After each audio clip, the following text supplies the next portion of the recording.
Hello, everybody. I'm Dr. Marty Mrazek of EAS. Welcome to Sports Psychology 123, performance by athletes and for athletes. For today's show, we're going to dive into a topic that surprisingly is not often discussed in the development of young athletes. Of course, the focus for many athletes is skill development, strength and conditioning, good coaching, finding competitive environments, and so on. But what about the social environment that you are creating for yourself? What about the support network that you have around you, and how influential and how important can that be in the development of a young athlete? I'm very delighted to be joined by our two guests today. We have Stephan Bokalo and Rhys Pederson. Stephan is an elite mogul skier, freestyle skier, formerly with the Jasper Freestyle Ski Team. Yes, he's one of those people that goes down a hill as fast as he can and then adds tricks just for the fun of it. He's a multi-sport athlete, and he's currently getting into coaching. Rhys Pederson is a defenseman with the Edmonton Oil Kings Hockey Club of the Western Hockey League. He's also a multi-sport athlete, and he's the winner of the 25-26 Edmonton Oil Kings Humanitarian Award.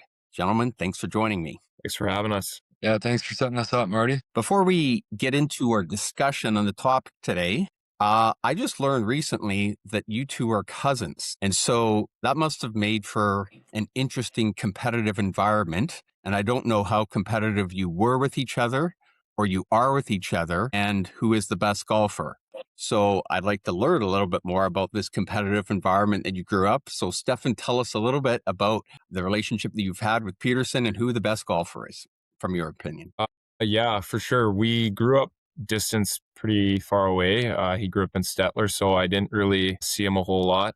Maybe at Easter and Christmas a few times. But when he moved closer to where I live now, it's became pretty good friends and stuff, and had a lot of time to hang out and kind of collaborate ideas. But he's definitely the better golfer than me, for sure. So yeah, no denying that. About you, Rhys? Yeah, no, kind of like you said, grew up kind of apart. So when we were really young, not a whole lot of interaction and didn't really know each other too well, but definitely nowadays pretty competitive, who can last longer in the sauna or always on the golf course. That's always competitive and lots of fun. And I would agree with him. I think I'm the better golfer, but I know that he's putting in the work and we're both improving. Very good. Nothing like a bit of friendly competition among family. So good for you guys. Well, thanks for joining me today. And a big point of emphasis for me is having discussions that are relevant for today's young athlete.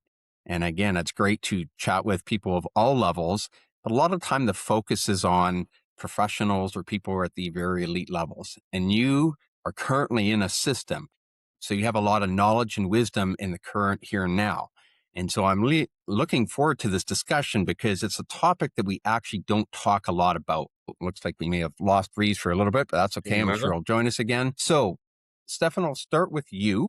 And I want to learn a little bit more about what that was like for you when it comes to you being or developing a support system. What did that look like for you? And what were some of the things that you felt were important priority for you to have in your development, in this development of a support system? For sure. Yeah. I think even just when I started sports from a young age, playing hockey and soccer and then moving into skiing, I was pretty fortunate to have some pretty great people around me, my parents and stuff, and trainers and physios and whatnot. So that was pretty helpful. And that made a huge difference because anytime I needed help or I had questions or needed to reach out in any way, there was always someone to talk to or people to get advice from just in an arm's reach away.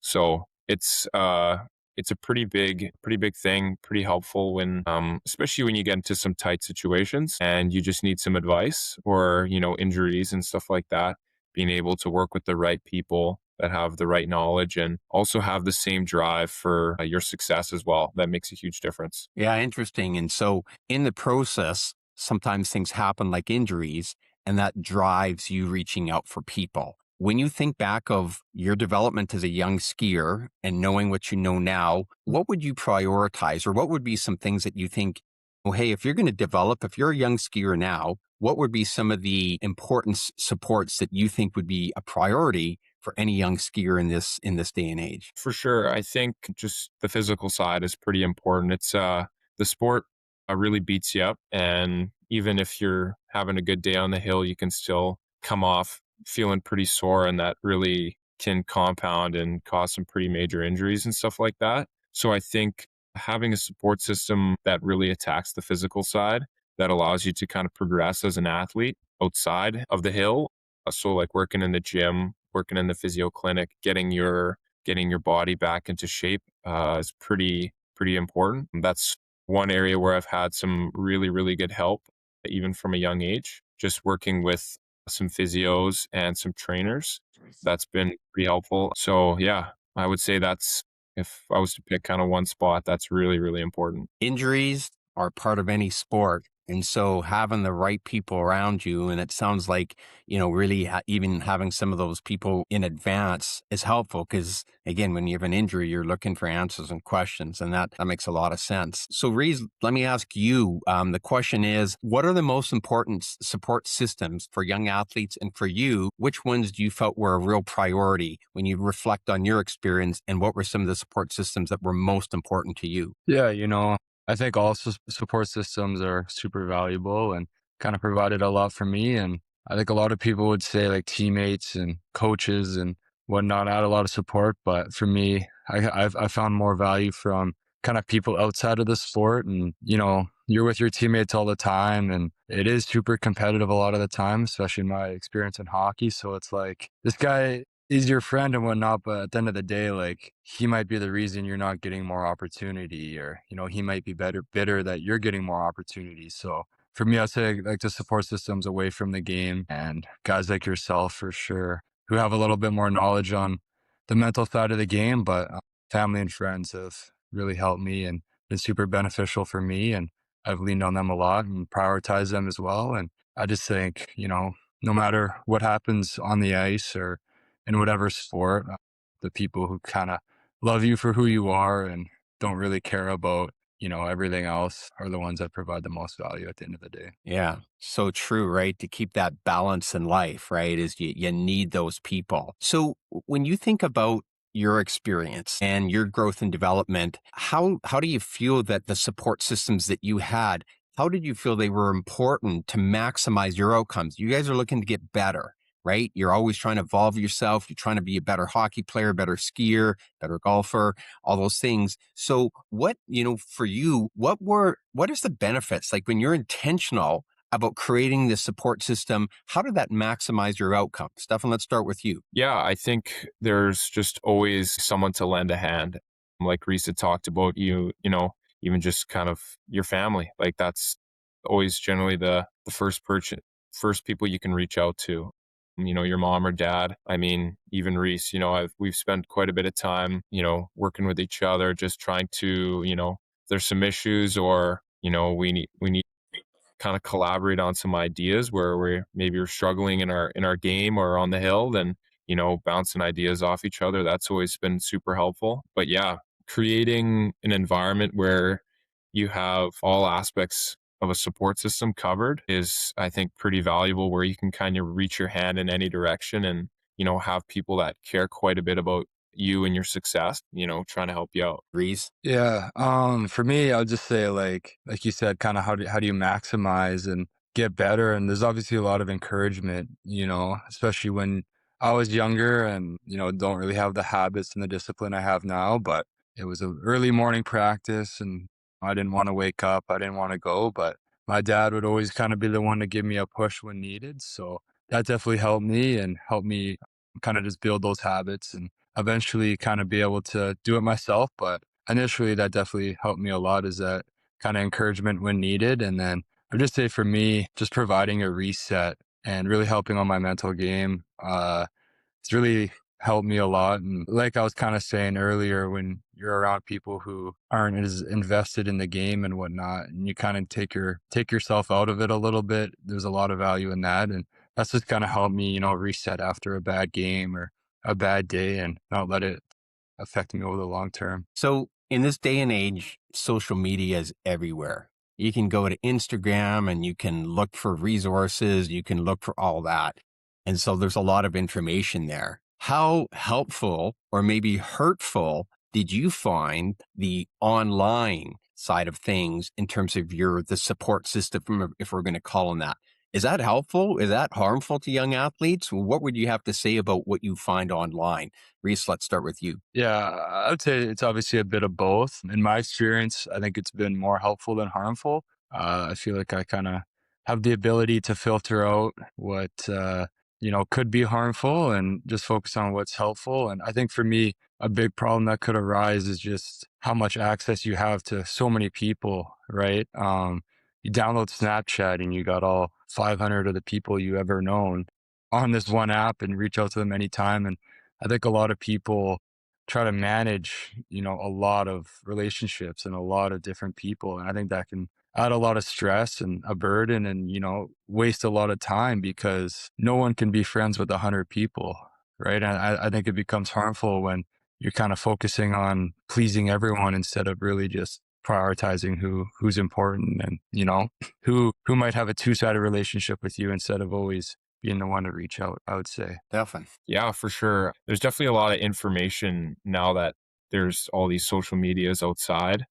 And everyone's just so connected. There's definitely, like Rhys said, there's some advantages and stuff. You have the ability to see what a lot of people that are, in and around your circle or above you in the sporting levels, what they're doing, how they're progressing, and you get to see a lot of their success and some of their failures as well. And there's always stuff to be taken from it, but I definitely think it can be something that can hinder your performance as well, just with it overwhelming just your system with information and, kind of can cause like a bit of a panic when you're seeing everyone else maybe doing something a little better than you, or people progressing in different ways or on paths that you wish you were on. So that can definitely affect you. Definitely learning how to kind of manage all that information is definitely quite a task. But at the same time, having the ability to look at some incredible athletes and people that are all around the world just right on a device is pretty unique and definitely can be quite a tool. Just learning how to use it and not letting it take away from your sport and just why you love it. So, yeah. Yeah. The good and the bad. Now, here's my opinion. I don't think as a psychologist that under the age of 16, most kids really understand how to do what you're saying, which is you got to filter what people are saying. You have to regulate your time and your attention. I personally think it's more harmful than helpful under the age of 16 for kids to be searching for stuff on the internet related to sports. I just don't think you have the mental maturity, the psychological maturity. Getting into the whole comparison thing can be very, very stressful, right? Just knowing who you are. So I'm a proponent that we should really eliminate or minimize as much as we possibly can anybody under the age of 16. Now, I'm old school. People look at my gray hair and say, oh, you're just old school. What do you think of that? Stephan, we'll start with you. I definitely agree. I think it's something that, especially once you really devote quite a bit of time into your sport and into your passion, that when you get that itch that you really want to do well and you really want to go far, you kind of look for all the ways to get better. And that's just one way you can kind of get hooked on, where it can, like you said, overwhelm you and, it can end up harming you just because you invest so much time in learning, thinking, trying to process all this information rather than kind of sometimes just going out there and just learning by doing. How about you, Rhys? Yeah, no, I like the word minimize. I don't think it should be eliminated, but minimizing the access is something that I think is valuable and something that should be done. Excuse me. I just think like we've kind of been saying, too much is too much, and especially a younger kid, overwhelming. All that information is definitely overwhelming and I think is too much, but at the same time, like having that access is pretty cool and helpful. So I'd say not eliminating, but minimizing is kind of my take on it. And I'm not too sure how you'd be able to do that, but I think that would be in an ideal world. Yeah, that was kind of one of my questions. How do you go about minimizing that without kind of fully cutting it out? It's tough to do. Well, if I were king of the world, everybody under the age of 16 would get a flip phone and not anything else. I know that wouldn't be very popular. I wouldn't be a very popular figure. But I honestly think that, well, how do you actually limit that? I think part of it is the device and the technology. We have road tests for when you turn 16 and you have to drive. Like, we have some regulations in place, and yet we don't have any regulation for the iPhone. Again, I understand that people have strong opinions about being able to have that phone. I just think that we could eliminate a lot of issues if nobody under the age of 16 had actually had access to these things. Now, I know that's a pipe dream and all that stuff, but to me, under the age of 16, I think there's a lot more harm than good that's done. I agree that there are some benefits, but why would we need that when you're 14? Why can't you wait when you're 16? Or why doesn't your coach, they can give you those resources, that kind of thing. I think there's ways around it. So that's kind of, I feel like a support system, sometimes your support system takes away from what you're able to do. And when we say support system, sometimes the system around you is negative and you have to navigate that. So I think it's kind of interesting that we have to, what I'm hearing from you guys is you're okay with it, but you have to be very intentional about what you're watching, what you're looking for, how it's going to help you. It sounds like that's the part that if you're going to get better, you actually really need people around you to say, hey, we're going to limit how much time you're spending on that. Am I hearing you right?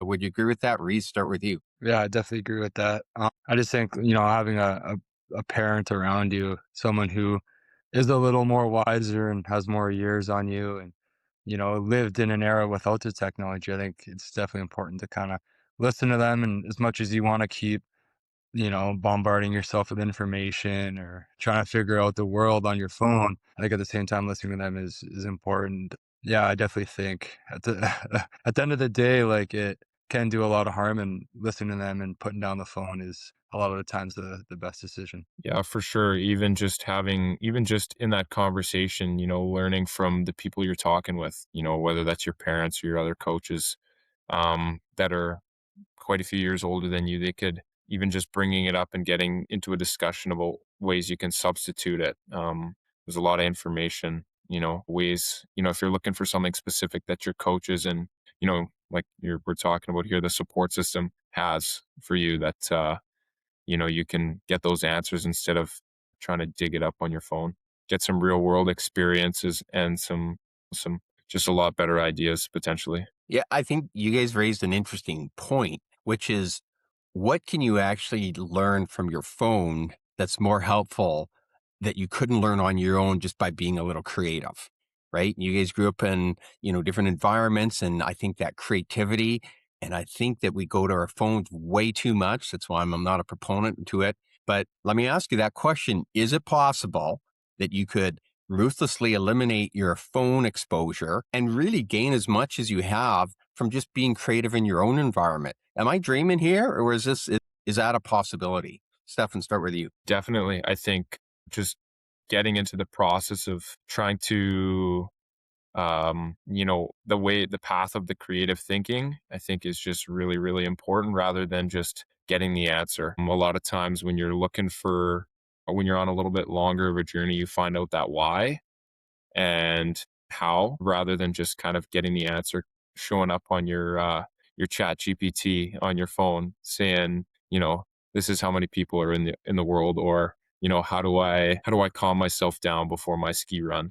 You know, having some interactions with other people and trying to figure out, what they would think, what they would do when they've been stressed out and stuff like that. Definitely get some different perspectives and whatnot. And then you can really create your own opinion versus just finding one set in stone answer. Rhys. Yeah. I think it depends on the situation, to be honest. Like, I think it is possible, but in my experience and my development, I'm gonna be honest. Like, I don't believe I'd be, as well off without the access to technology. Growing up in like a more remote area, Stettler, like there was maybe one other high end athlete other than myself, and coaches weren't really that knowledgeable. Teachers couldn't really rely on them either. Even like my parents, they were great and, offered a lot of support. Like I said earlier, encouragement, but they didn't really play high level sports either. Being like where I was kind of on my own, I, it might have been different in Stephan's experience being in a city and having access to all these people. I just didn't have the same. So I think it's possible, but in my situation, I think, I learned a lot of valuable stuff through the internet and gone down some rabbit holes and stuff that, can be harmful. But I think a lot of that searching and, that curiosity that I had when I was a younger kid about the right things, I guess you could say, has helped me and served me well. And like I said, I'm gonna be honest, like I don't think I'd be as level-headed without some of the stuff that I was able to learn about and read about. Some simple example I guess I could throw in there would be kind of like some of the philosophy stuff that I'm kind of into. None of my teachers or my parents or nothing would ever talk about Greek philosophy or Stoic philosophy or nothing like that. And that's something that I learned about and had access to through the internet, and then I kind of realized, hey, there's a different way of thinking, and eventually, was able to search out some books and did a lot of learning through them. Without the internet, I wouldn't never have even thought of that, or even known it was a thing. And for me, that's kind of what carried me into getting into philosophy and getting into a lot of reading. And so I would say that's kind of an example for me. Yeah. Interesting, right? How do you use the tool? All that kind of thing. Interesting discussion. So I want to continue just our thoughts on this whole building a support system. So Stephan, for you, what goes into making a strong support system? I think quite a bit on figuring out and breaking down all the aspects of what is necessary for being an athlete. That first kind of step of being able to show up to practice. How do you get there? What are you eating on the way there? The how your parents can help you out and stuff like that. I think that's for a lot of kids, that's always step one. They don't, that's where their support system starts and expands from. And that's, I think, always will be the number one people you can kind of rely on. And if you're able to rely on them, that's pretty important. And then, building out of there when you want to get into more like strength training and nutrition, so finding people that can help you, or if that's through your team, and getting pretty engaged and learning quite a bit, getting some good connections with those people. And then obviously the mental side, working with a sports psychologist, anytime you need some stuff resolved or things to work through, that's always pretty helpful. Yeah. So I think that support system, it generally starts pretty small, but it can definitely build over time. Working with the right people, it can make a pretty big impact on someone's career. How about for your Rhys? What goes into making a strong support system? Yeah, there's definitely a lot, but definitely some energy and intention. I think it's pretty easy nowadays, especially with everyone kind of isolating themselves on social media and whatnot and not really having that real world interaction. It's pretty easy to just kind of sit back and be on your own. But I think just, even if it's uncomfortable, well, getting uncomfortable and approaching someone like yourself, or, someone who you realize could maybe help you down the line. So I think there definitely has to be some intention, and it's definitely a lot of effort too. I mean, I just like talking about our relationship here. We both have very busy schedules, and Stephan's all over the place. I'm all over the place. And I think we obviously have built a really good support system and relationship, but throughout the years, like there's been times where it's been really hard to kind of squeeze in time for each other. And whether it's just a phone call here or there, that goes a long way. But like I said, it's definitely a lot of energy, but it's no doubt that it's worth it in the end. Yeah, the amount of time and effort it takes to build those connections, right? Like it sounds like, yeah, you have to be prepared for that. You have to be willing to put the effort in. You have to be, like you said, make that extra effort to connect, to look for people, to talk with people. But for you, both of you are saying that was actually really the reward was there. It was worth the effort. It was worth the intention. Not that you always got the immediate result that you wanted, but the effort to really build the system. And that's what we're talking about, is building, which takes time and effort. So that's a really great comment, is the intentionality that goes behind, really building a support system. Love it. Rhys, how about you? Other thoughts or questions in the world of building a social or a strong support system? Yeah, no, I got one written down, and I guess I could just ask you guys. This is a little bit more looking at the negative side. What could go wrong, but I just would ask you guys. There's a lot of people saying all this outside noise and friends and girlfriends and all these extended people are just distractions. And I guess I would ask you, what could happen psychologically and mentally if, an athlete decides that I'm just going to focus on myself. I don't have time for any of these people.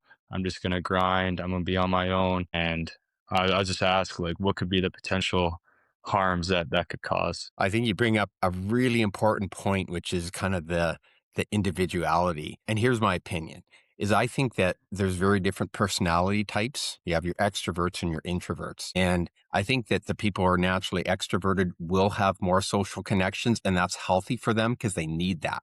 But I also think that there's some people that are in that world that, are more introverted and need less. I do feel this though, is that everybody I think has probably their tendencies to either overdo it or to underdo it, right?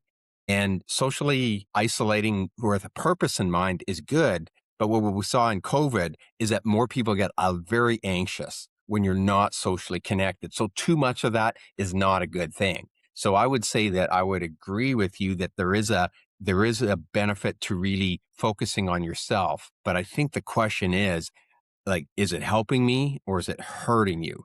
So I'm not giving you a straight answer, Rhys, but I do think I see the danger of it. But I also think that within that space, you have to make good decisions about how is it really helping. I don't know if that makes sense. What do you think? Yeah, no, I definitely agree with you. The hardest part is that balance, I guess, quite a bit. I would say I'm more of an extrovert, and I've definitely put myself in some places where you isolate yourself and, you think that you're going to be excelling because you're not getting because you've pulled back from all the distractions. But at the same time, it can be difficult to take that energy from other people. That's good and that's helpful, and you kind of realize that there's a lot of good from that that can really provide just to you know putting a smile on your face every day, and makes quite a bit of a difference. And if you can do that and set yourself up for success a little bit more often, it'll definitely make a difference. What do you think, Rhys? Yeah, no, I definitely think that, totally self-isolating and being on your own is, may feel like the right thing to do, but in the long run, it absolutely isn't. May work for a little bit and you may be good, but months pass and eventually, all your friends drift away and maybe it's the off season or, maybe a downtime in the year and you're starting to crave that a little more. And it's like, hey, like, where did everyone go? And then I think a lot of problems could arise in that sense. And I just think it's also really easy to just get caught in your own way of thinking. And when you don't have support systems around you or people challenging you and kind of asking like the hard questions in terms of like, is what you're doing the right thing to do in this situation? Or do you have the right approach? If you're not getting checked, then, you could get yourself going down the wrong way and, kind of tunneling in down a path that you probably don't want to go. I think, it's obviously human nature to sometimes focus on yourself and, want to grind, as they say. But I think having people around you checking you and, kind of offering a different perspective is definitely better in the long run and will be beneficial. Yeah, I love that because what you're saying there is that's what a support system is all about, is providing the checks and balances for you, right? When you make an overcorrection one way or the other. And that's why we're having this conversation, is because you guys have that insight. Love it. Let's finish with a quick hitter. So what advice, just give me a quick hitter here on what advice you would give to young athletes about building an effective support system. We'll start with you, Stephan, and then go to Rhys. Yeah, to build an effective support system, I think, a lot of people have something around them. And like Rhys said, it always takes time figuring out what that is, figuring out your sport and kind of ways that, ways you're looking to get better. And just looking at a lot of people around you that really care about you and want to make an impact. I think that's starting with them and always thanking them as well. That's important too. Showing your appreciation for the stuff they've done for you, that goes a long way, and then they can put some more effort into you and, um, you know, creates a pretty strong bond. That's what's been pretty nice with Rhys here over the last few years is, being able to keep each other in check and whatnot. And, that always makes quite a difference. Yeah, I'd say in terms of like meeting new people and building these support systems, like obviously There's ones that are inherent, like your parents or, maybe your childhood best friend, like a cousin. In our case, it was kind of natural, but I think extending outside of that, I think it's just being like genuinely curious. And, when you're around someone that you've never met before, maybe they come from a different walk of life, like being genuinely curious about their experience and their perspective. I think a lot of people appreciate that. It's easy to be like, hey, like, how are you doing? What do you do? Just kind of running through the motions. I think people can kind of sense when you're genuinely curious about what they do and what they've done. And I know it's super cliche, but I would say just try to be yourself. Authenticity is huge. People sense it right away when you're not. I think I've done the best job I can over the past few years, just being myself and being authentic. And I think that's helped me a lot and gone a long ways. And, I built super strong connections with a lot of people around me that I know served me well and will continue to in the future. I think, yeah, just being yourself and being authentic, people kind of naturally gravitate towards you. And then they kind of have that sense of curiosity about like, hey, like, what does this guy have to provide me? So I'd say that's kind of how I would approach that question. Yeah, I love it. Just really being genuine, right? Being genuine with who you are. There's so many influences out there, and yet the message you guys are saying is that be who you are, be genuine, be curious about other people. I love that coining of that. And I think you have to really think about what does that mean for you? Like, how can I be curious this week? And in playing hockey or in skiing, how can I be curious in the people around me? And that's a great thought, right? It's like, how were you curious this past week, or how are you curious in the month ahead? How are you plan to do that? Just so we have a good idea of where to go. Love it. Really enjoyed this discussion today. Appreciate your insights on the topic of really building these strong support systems for young athletes. Again, just I think we've covered some really important grounds. Thanks for being here, and I'm looking forward to another roundtable session sometime in the future. So thanks for joining me, guys. Yeah, for sure. Thanks for having us. Awesome. Thanks, Marty. Look forward to